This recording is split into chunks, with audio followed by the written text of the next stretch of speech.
My sister-in-law, Jenny, 32F, fabricated car accident injuries to manipulate my husband. However, I discovered her deceit on camera, leading to her conviction for fraud. I never anticipated sharing my personal struggles on Reddit, but here I am, seeking guidance and support. My name is Nancy, 28F, and I am currently navigating the complexities of my husband's family, particularly Jenny. Our relationship has always been tumultuous, but recent events have escalated to a critical juncture. To provide some context, I met my husband Warren, a 30-year-old man, at a mutual friend's Halloween party 5 years ago. The memory is vivid, as if it were yesterday. I was dressed as Wonder Woman, while he arrived as Clark Kent. We spent the entire night conversing in a secluded nook, ignoring the craziness of the party around us. We hit it off right away, bonding over our mutual love of hiking, photography, and 1980s movies. I had never felt such an instant connection with anyone before. We chose to marry after 2 years of dating, which included weekend escapades, nice movie nights, and the occasional disagreement, typically about Warren's habit of leaving his socks everywhere. Our wedding was a small, personal celebration in a rustic barn, attended by close friends and family. It was during this event that I first encountered Jenny. From the moment we met, Jenny made it clear that she did not like me. She arrived late for the rehearsal dinner in a white outfit that looked strangely bridal. During her toast, she spent more time reminiscing about her childhood memories with Warren than wishing us success in our marriage. She even accidentally poured red wine over my outfit during the reception. At the time, I attributed it to wedding day stress and tried to brush it off. Jenny's behavior escalated over time, as she made derogatory remarks about my work as a freelance graphic designer, implying that I lacked the talent for her brother's profession. "Oh, you're still doing that little drawing thing," she would inquire with a condescending smile. "I thought you'd have found a real job by now." Each comment felt like a small knife, slowly eroding my self-esteem. Warren comes from a close-knit family and has always been protective of Jenny. Jenny's parents passed away in a vehicle accident when she was 18, leaving her to raise Warren alone. She put her goal of becoming a nurse on hold in order to support her family with 2 jobs. I understand and admire their bond, but Jenny uses it to control Warren and disrupt our relationship. The first serious incident occurred on our first wedding anniversary. Warren and I had planned a weekend retreat to a quiet mountain chalet where we had spent our first trip together. I had been looking forward to it for months, planning hikes, picnics, and even a surprise candlelight dinner beneath the stars. Jenny called Warren in tears 2 days before we were about to depart, saying she was going through a difficult breakup and needed her brother's support. Warren, being the compassionate guy he is, proposed that we postpone our trip to be present for Jenny. I was disappointed, but I understood the circumstances. After all, family comes first, right? However, when we arrived at Jenny's residence, we found her engaged in laughter and wine with her friends, devoid of any indication of a split or sorrow. When I inquired about it later, she dismissed it, attributing it to her feeling low and needing companionship. "You wouldn't understand, Nancy." She condescendingly patted my arm. "Warren and I share a special bond. Sometimes I just want my little brother around." Warren saw nothing wrong with it, but I couldn't resist the suspicion that Jenny had purposefully thwarted our intentions. Jenny's intrusion into our lives became more frequent and severe over time. She would unexpectedly visit us, often during our date nights or when Warren and I had planned quality time together. She once interrupted a romantic dinner I had prepared with hours of effort. "Did I interrupt something?" she inquired innocently before settling into our couch and turning on the television.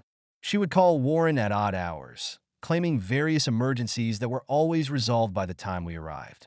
One night at 2 a.m., she called to report a gas leak in her apartment. We rushed over, only to find her quietly watching a movie, saying the scent had vanished. Just before we arrived, the climax of the issue occurred at Warren's 30th birthday celebration last month. I had spent weeks meticulously planning a surprise party for all of Warren's friends and colleagues. I even managed to fly in his best friend from college, Mike, whom he hadn't seen in years due to their locations on separate coasts. The celebration was in full swing, with everyone enjoying the catered cuisine, open bar, and the presentation of Warren's life that I had painstakingly created. Jenny arrived an hour late, crashing into the living room while evidently intoxicated. She was holding a large gift box covered in glittering gold paper, and she proudly stated that she had the nicest present for her newborn brother. The room went silent as she demanded everyone's attention. The box contained a set of keys. Jenny proudly announced that she had purchased Warren a classic car he had long desired, a 1967 Chevrolet Impala, the very kind his father used to drive. I felt my heart fall. My own gift, a homemade picture album recording our relationship, and a weekend vacation to his favorite camping spot, fell short. In contrast, the room fell silent as all eyes turned to Warren. The conflict on his face was evident. He was clearly moved by the gesture, but also concerned about the extravagance of the gift. "Jen," he continued quietly, "this is too much. How did you afford this?" But what occurred next really stunned me. Jenny looked at me triumphantly and said, "See, this is how you show love, not with some cheap crafts and a trip to the woods." Her words struck deep, and I felt embarrassed in front of all of our guests. The atmosphere in the room became tense and uncomfortable, with our friends shifting nervously, unsure of where to look. Warren eventually spoke up, his voice strained with anger. "Jenny, that is enough. Your actions are improper, and you should leave." Jenny's face was contorted with anger. She hurled the keys at Warren's chest before staggering towards me, pointing an accusatory finger. "You," she muttered, "have turned him against me. You are ruining our family." She stormed out, knocking over a vase of flowers, and slammed the door so hard that a picture fell from the wall. The party quickly dissipated, with guests making awkward excuses to leave early. I found myself standing in our living room, surrounded by half-eaten food and deflated balloons, feeling utterly deflated. Warren and I engaged in a profound and emotional conversation late into the night, following the departure of everyone else. He expressed regret for not confronting Jenny sooner and committed to setting firmer boundaries with her. We acknowledged that Jenny's actions were detrimental to our marriage and agreed to reduce our interactions with her. However, as I gazed into Warren's eyes, I could sense his sorrow and turmoil. How could I ask him to choose between his wife and his sister, who had given so much for him? The following day, Warren contacted Jenny to discuss the incident. He informed her that her actions were inappropriate and that she needed to apologize to me if she wanted to remain a part of our life. Jenny refused, claiming she had done nothing wrong and that I was causing difficulties in their family. "I'm the only real family you have left, Warren," she added, her voice full with sorrow. "Don't let her take that away from you. We've reached an impasse." Warren is caught between his feelings for me and his commitment to his sister. I don't want to force him to make a decision, but I can't keep living with the continual stress and drama. I'm thinking about suggesting that we move to a different city to get some distance, but I'm concerned about Warren's reaction. Will he consider it an ultimatum? Will this merely bring him closer to Jenny? I adore my husband and want to make our marriage work, but I'm beginning to worry if it's feasible with Jenny's frequent intervention. Am I overreacting? Should I work harder to reconcile with Jenny for Warren's sake? Or should I take more drastic measures to protect our relationship? Any advice is much appreciated. I feel overwhelmed by the family drama and am unsure how to regain control. It has been nearly a month since my initial post, and I wanted to provide an update on Jenny's situation. A lot has happened, and I am still processing it all. I am grateful to everyone who provided advice and support, which helped me navigate this challenging time. Following my previous essay, Warren and I discussed Jenny's behavior and its impact on our marriage on numerous occasions. We decided to take a break from Jenny for a while to focus on our relationship. Warren committed to minimizing his contact with her and to always communicate with me before making any plans that involved his sister. It was not an easy decision for him, and I could feel the guilt weighing on him, but he saw that it was vital for our marriage. For the first few weeks, everything was peaceful. Jenny seemed to respect our boundaries, and Warren and I were spending some much-needed quality time together. We resumed regular date evenings, which we hadn't done in months due to Jenny's frequent interruptions. We even began organizing a vacation for just the two of us, a hiking trip through multiple national parks, which we had discussed since we first started dating but had never found the time for.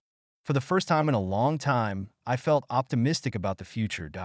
However, approximately 3 weeks after Warren's birthday party, events took an unexpected turn.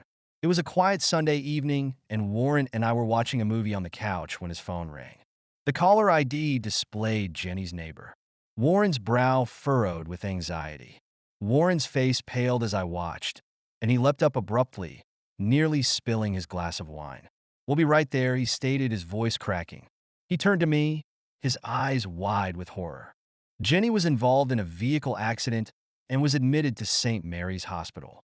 The journey to the hospital was tense, with Warren gripping the steering wheel so tightly that his knuckles turned white. I attempted to gather more information from Mrs. Johnson over the phone. Jenny was driving home from a bar when she lost control of her vehicle and crashed into a tree. The police suspected she was driving under the influence. We arrived at the hospital and found Jenny in the emergency department. She was conscious, but definitely in pain, with her right arm and a temporary cast and tiny wounds on her face from the smashed windshield. When she spotted Warren, she burst into tears and reached for him with her good arm. "I'm so sorry," she wailed as Warren gently embraced her.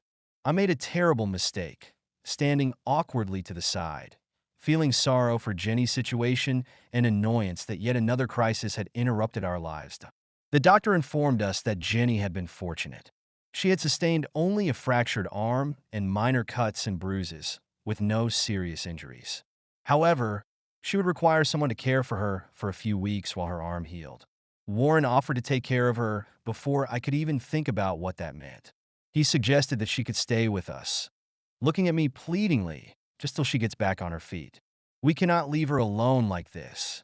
I wanted to object and remind him of our commitment to keep boundaries, but how could I say no in this situation? I reluctantly nodded in agreement. Jenny moved in with us the following day, and since then, our lives have been a living nightmare. She persistently seeks Warren's attention, calling him for every minor task. "Warren, can you help me with my pillows?" "Warren, I need a glass of water." "Warren, can you change the channel for me?"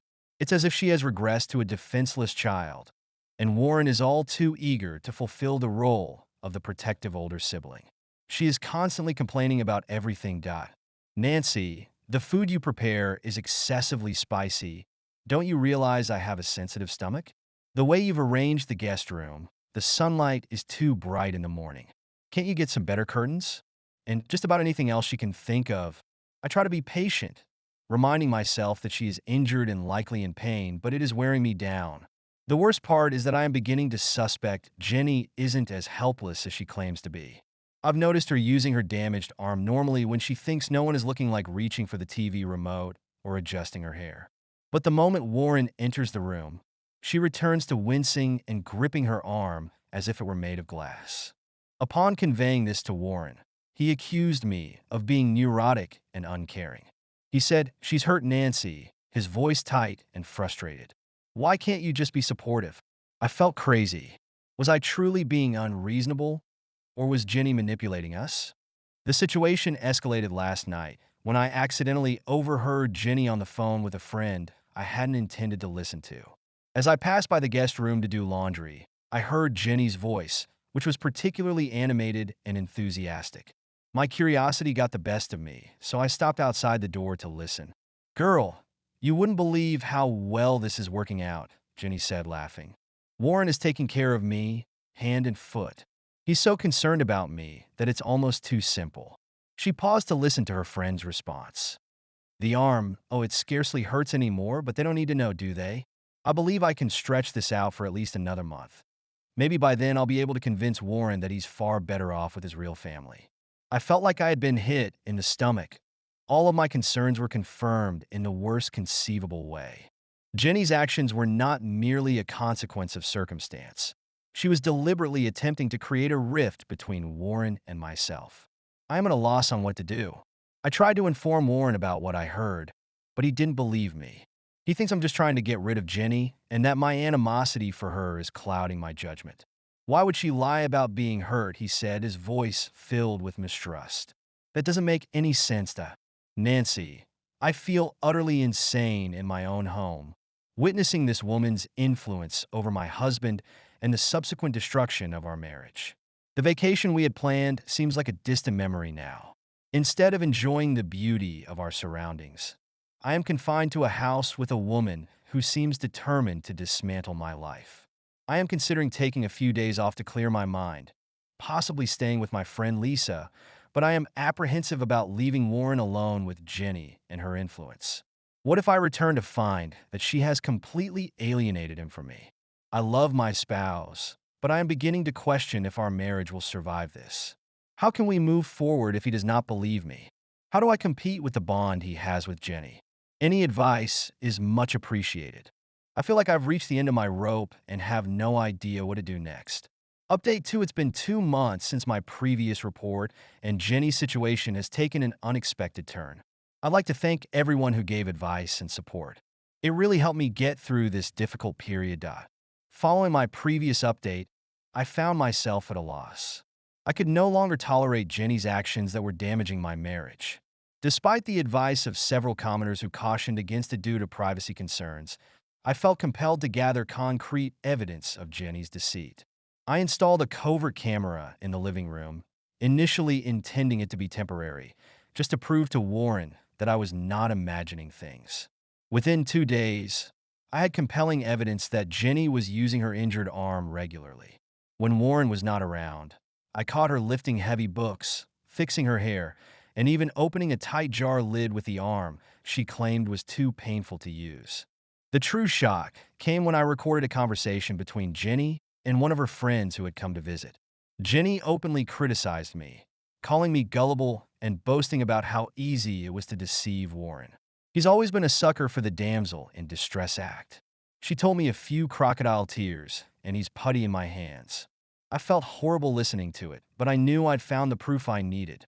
With shaking hands, I transferred the tape to a USB drive and waited for Warren to return home from work. Upon Warren's arrival, I shared with him the footage I had gathered. Initially, he was outraged, accusing me of invading Jenny's privacy. However, I implored him to watch the films. As he observed Jenny using her arm normally and heard her mocking words, his expression turned pale. "I can't believe this," he said quietly, his voice scratchy. "Why would she do this?" I had no response for him, but I felt a flood of relief wash over me. Warren could now see the truth. Warren confronted Jenny in the evening. The ensuing argument was intense and difficult to observe. Jenny initially denied everything and accused me of doctoring the footage, but when confronted with overwhelming evidence, she broke down. Jenny acknowledged through tears that she had misrepresented her injuries and attempted to separate us. She expressed feelings of abandonment when Warren married and her fear of losing the only family she had left. This was a side of Jenny that I had never seen before. Vulnerable, terrified, and extremely insecure, Warren was torn between his anger and his concern for his sister. He urged Jenny to leave our home immediately. She begged him to let her stay, promising to reform, but Warren remained firm. "You need help, Jenny," he continued, his tone stern but not harsh. "Professional assistance. And until you respect our marriage, you are not welcome here." Jenny left that night amidst tears and recriminations. The house felt strangely quiet after she left. Warren and I sat in silence for a long time, absorbing the day's events. Warren finally turned to me and apologized. "I'm so sorry, Nancy," he replied, his eyes overflowing with regret. "I should have believed you. I should have seen what was happening." We talked late into the night about trust, family, and the future of our marriage. The situation remained tense for a few weeks, but it gradually improved.